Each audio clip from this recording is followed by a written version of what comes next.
India இன்று பல துறைகளில் முன்னேறி வருகிறது. போதுமான மனித வளமும் அறிவு வளமும் அதற்கு இருக்கிறது. அந்த மனித வளத்தையெல்லாம் சமத்துவம், சமநீதி என்ற அடிப்படையில் பயன்படுத்தினால் இந்தியா உலகுக்கே ஒரு முன்னுதாரண தேசமாக விளங்க முடியும். ஆனால் உலக நாகரிகத்துக்கு வித்திட்ட தேசங்களுள் ஒன்றான இந்தியாவில்தான் பல தேசங்களில் காண முடியாத ஓர் அநாகரிகமும் வேரூன்றி இருக்கிறது. அதுதான் தீண்டாமை, ஜாதி பிரிவினை என்ற அநாகரிகம். காலனித்துவ ஆட்சியாளர்களிடமிருந்து கூட விடுதலை பெற்றுவிட்டது அந்த தேசம். ஆனால் காலங்காலமாக தங்களை மேல் ஜாதி என்று கூறிக்கொள்பவர்களின் அடக்குமுறையிலிருந்தும் அநாகரிகத்திலிருந்தும் விடுதலை பெற முடியாமல் தவிக்கின்றனர் கீழ் ஜாதி என்று வகைப்படுத்தப்பட்டவர்கள். மேலை நாடுகளில் கூட தோலின் நிறத்தின் அடிப்படையில்தான் இன ஒதுக்கல் கடைபிடிக்கப்பட்டது.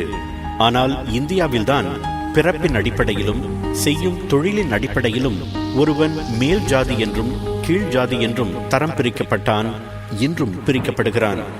அந்த அநீதிகளால் கூனி குறுகி போய் சுயமரியாதையை இழந்து தாங்கள் மனிதர்கள் என்ற உணர்வையும் மறந்து போன உயிர்கள் எத்தனை கோடி இருக்கும்? அந்த எண்ணிக்கையை வரலாறு கூட மறந்து போயிருக்கும். பாதிக்கப்பட்டோரில் பலர் அது நம் விதி என்று ஒதுங்கி நிற்க, அது விதி அல்ல, ஆதிக்க வர்க்கத்தின் சதி என்று துணிந்து சொன்னார் ஒருவர். அறியாமையும் மூட நம்பிக்கைகளுமே தீண்டாமைக்கும் ஜாதி கொடுமைகளுக்கும் காரணம் என்று நம்பிய அவர் தாழ்த்தப்பட்டவர்களை தூக்கி நிமிர்த்த சுயமரியாதை இயக்கத்தை தோற்றுவித்தார். இத்தனைக்கும் அவர் நாயக்கர் எனும் உயர் ஜாதியில் பிறந்தவர். அப்படி இருந்தும் ஜாதி கொடுமை, தீண்டாமை, மூட நம்பிக்கை, பிராமணியம் போன்றவற்றை எதிர்த்து தாழ்த்தப்பட்ட மக்களுக்காக குரல் கொடுத்தார். அவர்தான் தந்தை பெரியார் என்று தமிழ் உலகம் மரியாதையோடு போற்றும் திரு ஈ.வே. ராமசாமி.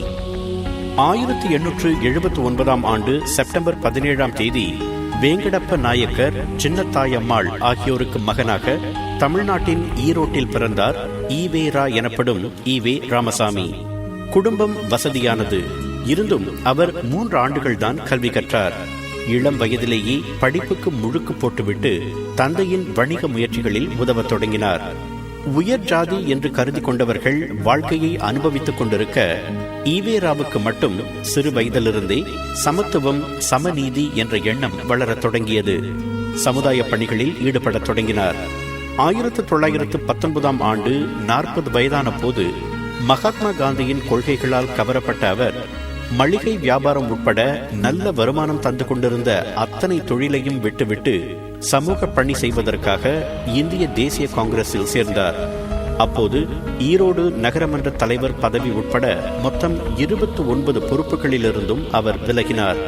காந்தியடிகளின் கொள்கைகளை ஏற்றுக்கொண்டு அந்த இயக்கத்தின் பல்வேறு பணிகளில் தன்னை ஈடுபடுத்திக் கொண்டார்.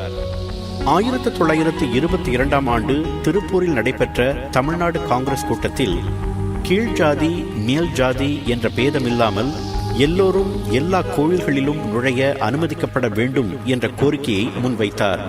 பிராமணர்கள் அதற்கு எதிர்ப்பு தெரிவித்தனர். போராட்டத்தில் பின்வாங்காத ஈ.வே.ரா அடுத்த 3 ஆண்டுகளில் வைக்கோம் சத்தியாகிரகம் மேற்கொண்டார். அதன் வெற்றியால் தீண்டத்தகாதவர்கள் என்று ஒதுக்கப்பட்டவர்கள் அச்சமின்றி பொது சாலைகளை பயன்படுத்த முடிந்தது. நவீன இந்தியாவின் வரலாற்றில் அதுவே முதல் சமூக போராட்டமாக வர்ணிக்கப்படுகிறது. காங்கிரஸ் இயக்கத்தில் சேர்ந்ததிலிருந்து ஒவ்வொரு ஆண்டும் தீண்டாமையை ஒழிக்க எவ்வளவோ முயன்றார் ஈ.வே.ரா.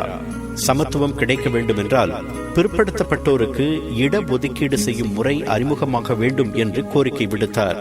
அதற்கு காந்தியடிகள் மறுப்பு தெரிவிக்கவே 1925 ஆண்டு காங்கிரசிலிருந்து விலகினார் ஈ.வே.ரா. அதே ஆண்டு அவருக்கு மிகப்பெரிய மரியாதையை பெற்றுத்தந்த சுயமரியாதை இயக்கத்தை தொடங்கினார். முன்னேற்றத்திற்கு தடைக்கல்லாக இருக்கும் மூட நம்பிக்கைகள், பழக்க வழக்கங்கள் ஆகியவற்றை தூக்கி எறியுமாறு அவர் தமிழர்களுக்கு கோரிக்கை விடுத்தார்.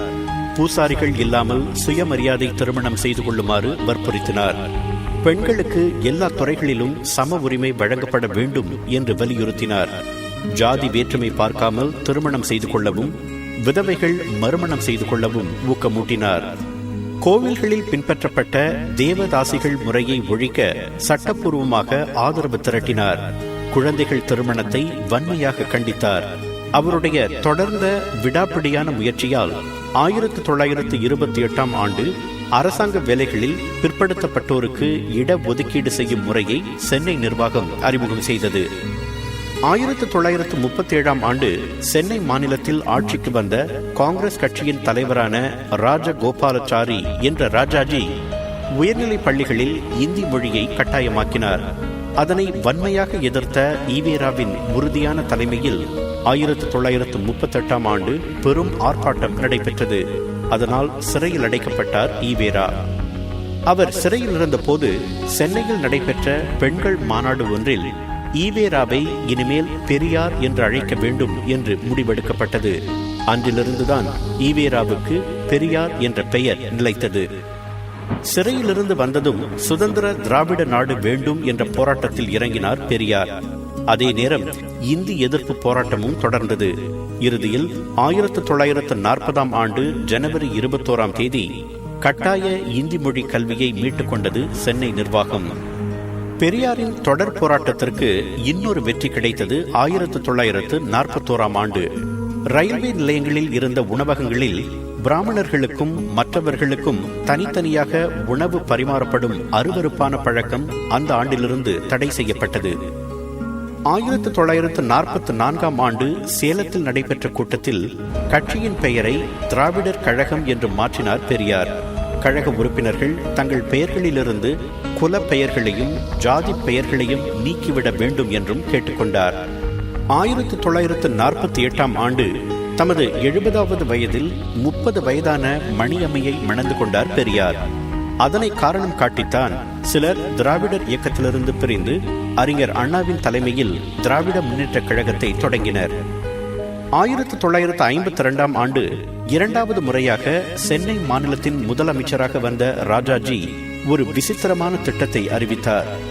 பள்ளி பிள்ளைகள் காலை நேரங்களில் பள்ளி பாடங்களையும் மதிய நேரங்களில் அவரவரது பெற்றோர் செய்து வந்த தொழிலையும் கற்றுக்கொள்ள வேண்டும் என்பதுதான் அந்த திட்டம். குலக்கல்வி திட்டம் என்றழைக்கப்பட்ட அது தீண்டாமையை தொடரச் செய்யும் ஒரு சூசகமான திட்டம் என்று கொதித்தெழுந்த பெரியார் அதனை மீட்டுக் கொள்ளுமாறு முழங்கினார். அதன் விளைவாக 1954ஆம் ஆண்டு மார்ச் மாதம் முதலமைச்சர் பதவியிலிருந்து விலக வேண்டிய நிலை ராஜாஜிக்கு ஏற்பட்டது. அந்த பதவிக்கு வந்த காமராஜர் உடனடியாக குலக்கல்வி திட்டத்தை நிறுத்தினார். முதிர்ந்த வயதிலும் சமத்துவத்துக்கும் சமநீதிக்குமான போராட்டத்தை பெரியார் நிறுத்தவில்லை. அதன் பலனாக 1971ஆம் ஆண்டு ஜனவரி 12ஆம் தேதி ஜாதி குலம் என்ற அடிப்படையில் இல்லாமல் அனைவருக்கும் சமமான வேலை வாய்ப்புகளை வழங்கும் சட்டத்தை அமுல்படுத்தியது திராவிட முன்னேற்ற கழகம். பின்னர் 1973ஆம் ஆண்டு கருவறை நுழைவு போராட்டத்தை நடத்தினார் பெரியார். கோவில்களில் உள்ள கர்ப்ப கிரகத்துக்குள் எந்த ஜாதியைச் சேர்ந்த ஒருவரும் நுழைய அனுமதிக்கப்பட வேண்டும் என்பதே அந்த போராட்டத்தின் நோக்கம். இதுபோன்று தாழ்த்தப்பட்டவர்களுக்கு சமநீதி கிடைக்க வேண்டும் என்று தன் கடைசி மூச்சு வரை போராடி சுயமரியாதை உணர்வை விதைத்து தீண்டாமையை ஒழித்து ஜாதி கொடுமைகளை புறம் முதுகிட்டோடு செய்த தந்தை பெரியார் 1973ஆம் ஆண்டு டிசம்பர் 24ஆம் தேதி தமது 94வது வயதில் காலமானார். அவரது வீரியமான பேச்சுக்களிலிருந்து இதோ ஒரு சில வரிகள். மூட நம்பிக்கைகளை பகுத்தறியாமல் பின்பற்றியதாலேயே உழைப்பாளி அடிமையாகவும் சோம்பேறி ஆண்டானாகவும் இருக்கும் நிலை வந்தது. சமுதாய வாழ்க்கையில் ஒழுக்கமே பக்தியை விட இன்றியமையாதது. ஒழுக்கம் என்பது சொல்லுகின்றபடியே நடப்பதும் நடந்தபடியே சொல்லுவதுமாகும். பக்தி என்பது தனிச்சொத்து, ஒழுக்கம் என்பது பொது சொத்து. பக்தி இல்லாவிட்டால் இழப்பில்லை, ஒழுக்கம் இல்லாவிட்டால் எல்லாமே பாழ். பெரியாருக்கு 1970ஆம் ஆண்டு யுனெஸ்கோ அமைப்பு விருது வழங்கி சிறப்பித்தது. அந்த விருதில் பொறிக்கப்பட்ட வாசகம் இது: புதிய யுகத்திற்கான தூதுவர், தென்கிழக்காசியாவின் சாக்ரட்டிஸ், சமுதாய சீர்திருத்தத்தின் தந்தை, அறியாமை மூடப்பழக்கங்கள் ஆகியவற்றின் எதிரி. அத்தனை வர்ணனைக்கும் பொருத்தமானவர் தந்தை பெரியார். அவரை போல் தனக்கு சரி என்று பட்டதை தயங்காமல் சொல்லும் அஞ்சாமையும், எதிரியாக இருந்தாலும் அவரை மதிக்கும் பண்பும், சமத்துவம் ஓங்க வேண்டும் என்ற உயரிய சிந்தனையும், இவற்றுக்கெல்லாம் மேலாக மூட பழக்க வழக்கங்களை தூக்கி எறியும் திணவும் தைரியமும் உள்ள எவருக்கும் வானம் வசப்பட்டே ஆக வேண்டும்.